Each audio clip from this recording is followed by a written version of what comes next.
Bonsoir. Je vous propose aujourd'hui de découvrir la géographie d'une des plus vieilles villes du monde, celle de Bénarès, la ville sainte de l'hindouisme. Cette ville accueille des pèlerins des quatre coins du sous-continent indien, mais elle accueille aussi les morts, car quand on est hindou, il fait bon mourir à Bénarès. Voici l'Inde dans ses frontières actuelles. Ce pays compte plus d'1 milliard d'habitants, dont 82% sont de religion hindoue.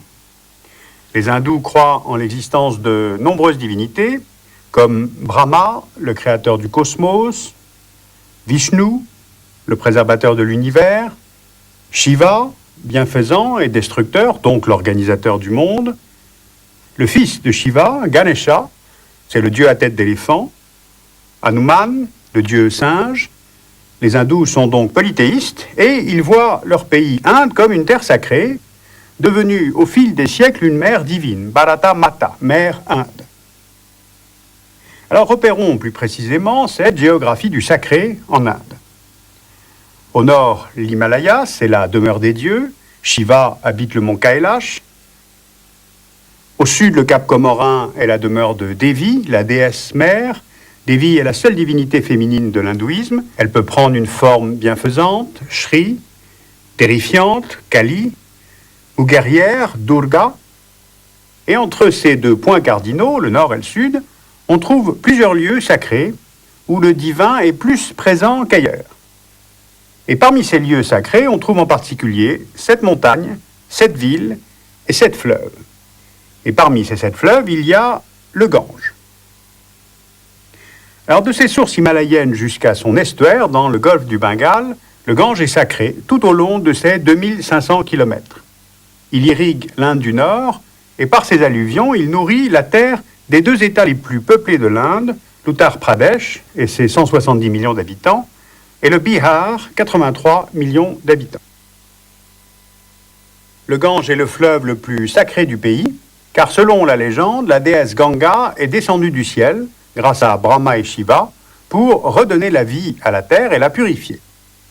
Ce fleuve est donc considéré comme le ciel sur la terre, et y faire ses ablutions revient à prendre un bain dans le ciel. Ses eaux sont purificatrices, elles lavent les péchés, et chaque hindouiste rêve donc de le voir, de s'y baigner, ou d'y faire répandre ses cendres après la mort. Des fleuves sacrés, mais il y a aussi des villes. Il y en a 7, dont Ayodhya, capitale de Rama, qui est le héros de l'épopée du Ramayana, Mathura et Dvaraka, consacrés à Krishna, Hardwar, la porte du Gange, Kanji, Ujjain et Bénarès, avant tout consacrés à Shiva. Alors ces villes sont considérées comme des lieux de passage entre la terre et le ciel. Dans un sens, c'est de ces villes que montent les prières des hommes vers les dieux, et en sens inverse, c'est dans ces endroits privilégiés que les dieux manifestent leur présence sur terre. Et toutes ces villes sont reliées entre elles par des routes de pèlerinage qui sont des moments importants dans la tradition religieuse hindoue. Bénarès, c'est sans doute la ville la plus ancienne de l'État de l'Uttar Pradesh et sûrement la plus sacrée de l'Inde. Elle s'est construite au bord du Gange, qui, en cet endroit précis, se tourne vers le nord, c'est-à-dire vers sa source, l'Himalaya, demeure des dieux. Alors rapprochons-nous pour mieux faire connaissance avec cette ville. Bénarès, Banaras en hindi, vient du sanskrit Varanasi, car la ville est logée entre la Varana au nord et Lassi au sud, 2 rivières qui la limitent, la nomment et la protègent des divinités malfaisantes. Elle s'est développée au pied d'un gué qui permettait de traverser le fleuve sur l'ancienne route commerciale qui relie le Bengale au nord de l'Inde. C'est une route qu'a d'ailleurs empruntée Bouddha au VIe siècle avant Jésus-Christ, lorsqu'il est venu y prêcher. Sur la rive gauche du fleuve, la ville épouse la forme d'un croissant de lune, comme celui que porte Shiva dans sa chevelure. En hindi, on appelle Bénarès Kashi, ce qui signifie briller, car la ville brille de la lumière de Shiva. La force symbolique de Bénarès vient d'abord du Gange, et toute la vie spirituelle s'organise le long de ce fleuve. On se rassemble sur les ghats, ces escaliers qui permettent de descendre dans le fleuve, de s'y baigner ou d'y déposer des fleurs. Sur les quelques 5 kilomètres de rive, il y a presque une centaine de ghats qui sont autant d'étapes de pèlerinage dédiées à différentes divinités. Le parcours se fait du sud vers le nord par les ghats d'Assi, Dashashvamedha, Panchganga, Varuna, pour s'achever au centre à Manikarnika. Manikarnika est aussi un lieu important de crémation. Alors que dans toute l'Inde, la mort est considérée comme impure, les crémations étant reléguées à l'extérieur des villes, eh bien à Bénarès, elles ont lieu au cœur de la ville, car Bénarès purifie tout ce qui est en son sein. On vient de tout le pays pour mourir ici et faire répandre ses cendres dans le Gange.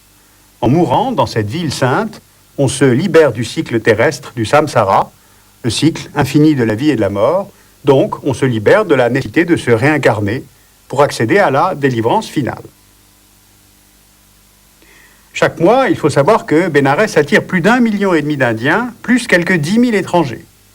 Sans compter les morts ou leurs cendres qui arrivent par avion, en train, en bus, en vélo, par colis postal de toute l'Inde, mais aussi de Grande-Bretagne.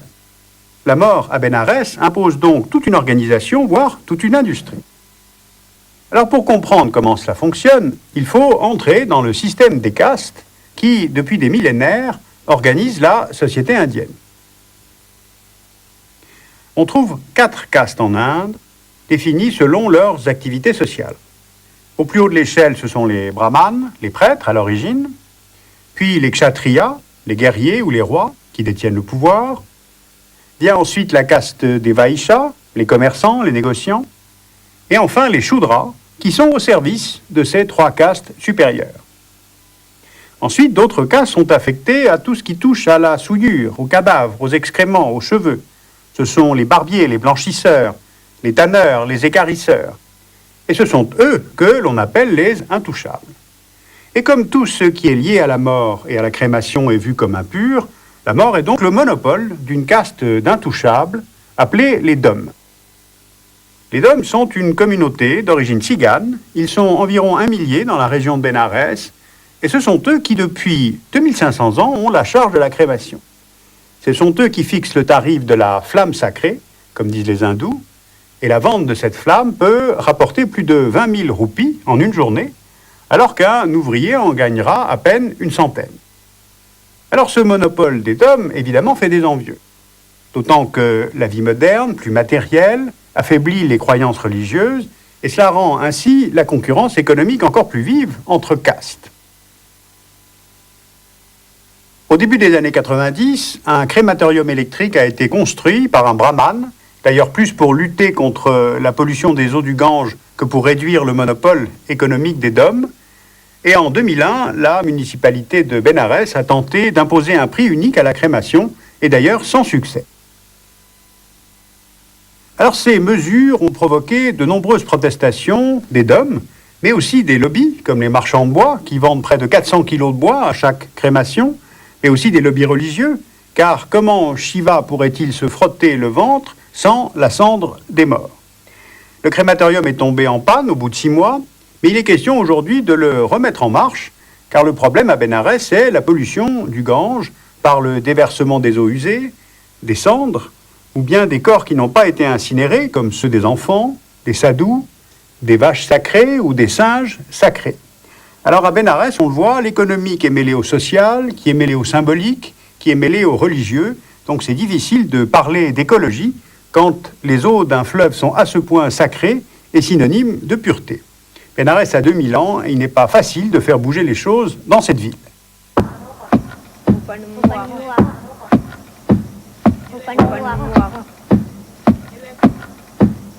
Alors pour préparer ce texte et ces cartes, nous avons travaillé avec Philippe Pateau-Sellerier qui vient de faire un assez long séjour à Bénarès. Vous pouvez retrouver son article sur l'industrie de la mort à Bénarès dans Le Monde des religions de janvier 2005. Si vous voulez en savoir plus sur le système des castes, vous pouvez lire Les castes en Inde d'aujourd'hui de Robert Deliège au PUF, aux éditions du PUF. Et puis je vous recommande vivement la lecture de cette BD, Pèlerinage à Kashi. C'est une BD sur Bénarès qui est éditée en français chez Indica, la librairie Kailash. Voilà, si j'ai été trop vite, vous pouvez retrouver ces références sur le site arte-tv.com, rubrique Le dessous des cartes.